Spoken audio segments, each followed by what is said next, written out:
Hello, welcome to the 5th day of November 2025.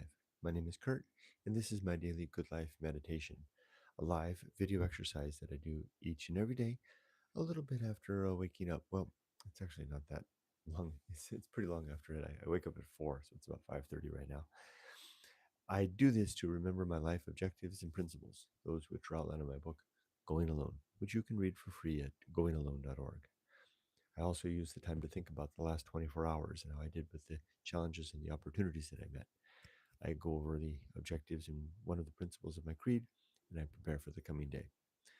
I do talk about sensitive subjects that can be unsettling sometimes, like death, so just be forewarned. And I'm deeply grateful to my YouTube supporters, my members, and those that watch my videos. Thank you so much. All right, so getting into it, the notes for yesterday include just a simple observation. Sometimes I talk about the incidents that happen throughout the day. Sometimes I talk about the atmosphere of the day. This is the latter. This is a very, struck me as I wrote this down, this observation of yesterday. It's very interesting and very nice 3 words. A soft day. What a strange thing. A soft day. But that's a perfect description for what yesterday was like. I started the day a little bit anxious because I had a little bit of work to do, which in hindsight is actually a good way to start the day. A little bit of anxiety first thing in the morning is a great catalyst and prompt to clean up nicely, um, prepare myself for the day, get all my readiness in place before I kick off a little bit of work, which I did my second day of work as an English teacher. From 9 o'clock yesterday, I had 3 classes again, from three lessons from 9 o'clock until I had a lesson at 9, another lesson at 9:30, and then a third lesson at 10:30. Today I have just 2, which will be my normal routine. I think on Friday I have 3, but that should be the end of that. I should settle down to a 9 to 10 day. And what a great addition this is, only 2 days in. Like I said, a little bit of anxious energy at this first thing in the morning kind of kicks the day into good gear. And by the time I'm done with my lessons, I am really feeling like I'm off and running. It's a little bit like if you're going to actually take a jog, and you don't want to do the jog, you don't want to do the jog, but you just do all you put on your gear, lace up your shoes, and head out the door. And for the first half a kilometer, it's a little bit tricky, but then you hit your stride, right? That's what having a little bit of genuine work to do first thing in the morning really did.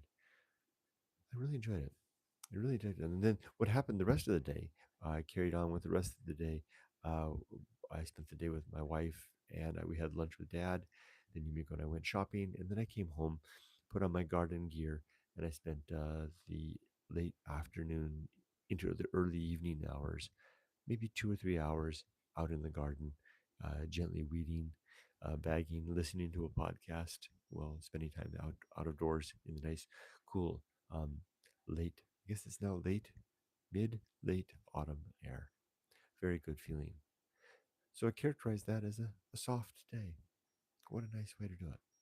So soft, in fact, that I didn't even write a journal entry this morning. I felt like when I sat down, because normally I wake up at 4 a.m. and I journal. Um, this morning I just didn't even journal. I had the pen and paper out and ready to go. Um, I just decided to let it go. What a strange thing, right? That's very rare that years and years and decades that I've been journaling every day to actually miss a day. Now there's still time. I could still, make a journal entry today, but maybe I won't. Wouldn't that be interesting? Part of me, even though I'm still not an old man too much, part of me starts to wonder sometimes if the bulk of the work that I've already done, mainly this, is enough. And that making these simple videos every day might be enough of a supplement on top of that to keep the inertia going. Otherwise, just one soft day after another might be a pretty nice way to live. All right, I've gotten through that pretty quickly. Now let's go on to the creed, which consists of 8 objectives and 35 principles. The objectives are: number 1, to be at all times ready to die, meaning that I have my affairs, my relationships, and my life's work in a good, steady state, if not complete, should the end come today. And they are. Number two is to, second objective is to make good and effective use of my time so that I don't waste my days. Number three is to develop and maintain good and sound life principles. Those are precisely the objectives and principles outlined in my book. And I've worked very hard on them over the course of my latter adult life to codify what values I believed were good and sound. Number five is to perform good actions relative to my values. Number six is to recognize my true limits and my true opportunities so that I know what is and what is not within the scope of my reach and capability. Number seven is to do just one thing at a time and do that thing slowly and deliberately and carefully. And number eighth objective is to keep my balance. I was pretty nicely balanced yesterday. Had a few thoughts of anxiety. I'm an anxious person by nature, which I guess has served me well as a father and a husband and a member of society. Maybe using anxiety all my life to keep me focused and tuned to the mark. But there's no real need for too much more anxiety anymore. Although the world is still a tricky place, right? So it's good to be anxious if I wish to participate in that. But I do participate every day, pursuing, sharing the values that I've discovered over the course of my life is my main act of participation. All right, so one principle I'm going to read, which is the principle called "Nothing is enough." Let me open the book.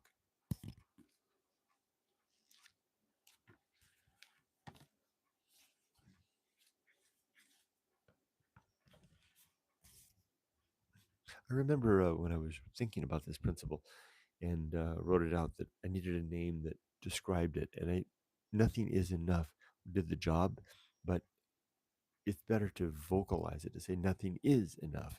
So I wrote it out. And I don't know if you can see, but the is capitalized. This is on page 273 of the hardbound edition. Again, reading from Jim Jam Bird's book copy. And there's a quote from Dr. Johnson.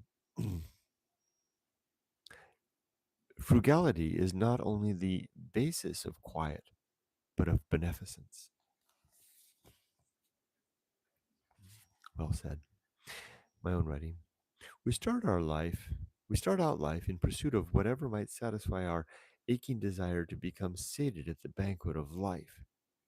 Education, career, friendship, family, and belief are each in turn stuffed into the yawning crevasse opening onto an indifferent universe hard at work exchanging order for night, a cosmos incapable of sympathy to our plight, without pity for our pains, and with no awareness or interest regarding our dreams. We try and we try, doing everything we think we should, to no avail and no relief. Nothing ever enough, nothing ever being quite enough, until one day we realize that we are saved when we discover that nothing is enough.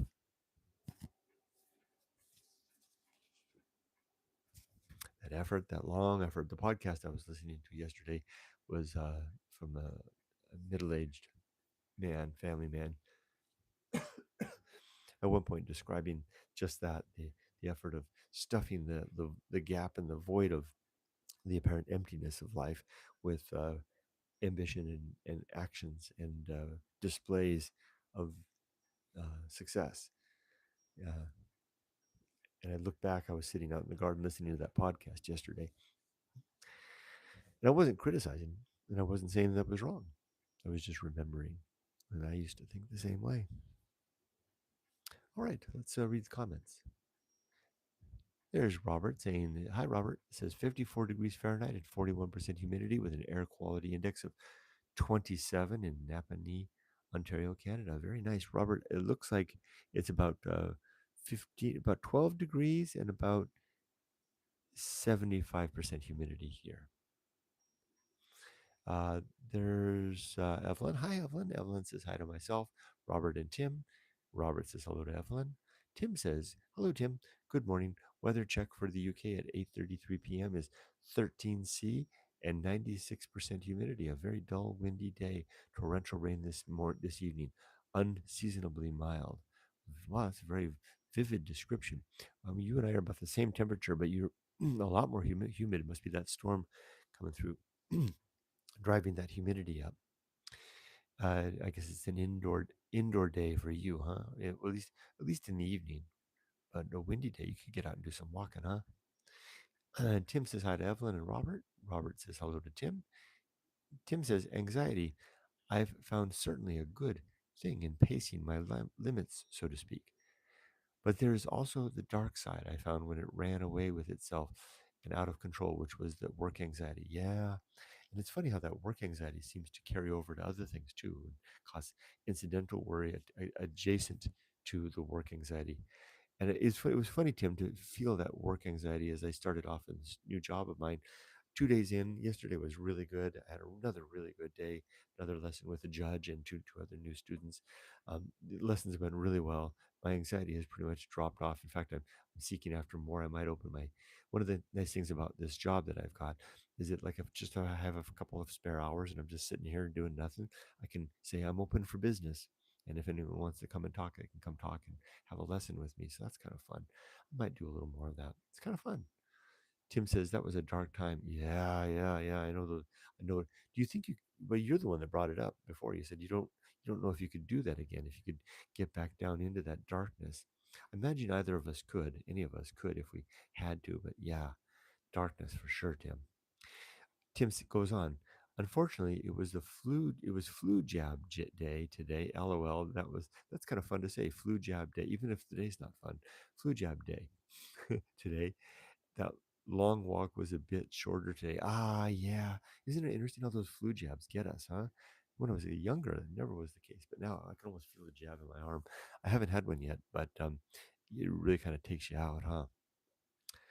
Well, everybody, it's only been 12 minutes in, but I think I'm going to wind things down. Like I said, yesterday was a very soft day. And as a consequence, there's not much to write or talk about. I guess that's a good thing because that maybe days like that indicate passing in peace. Because, like, what is the old Chinese curse? May you be cursed to live in interesting times. In a way, it's kind of nice to have a not interesting day, but one that was really fun and soft. A soft day. Yeah. I hope you all have a great rest of your day. And thanks you for stopping by to say hi. Be safe, but not too safe.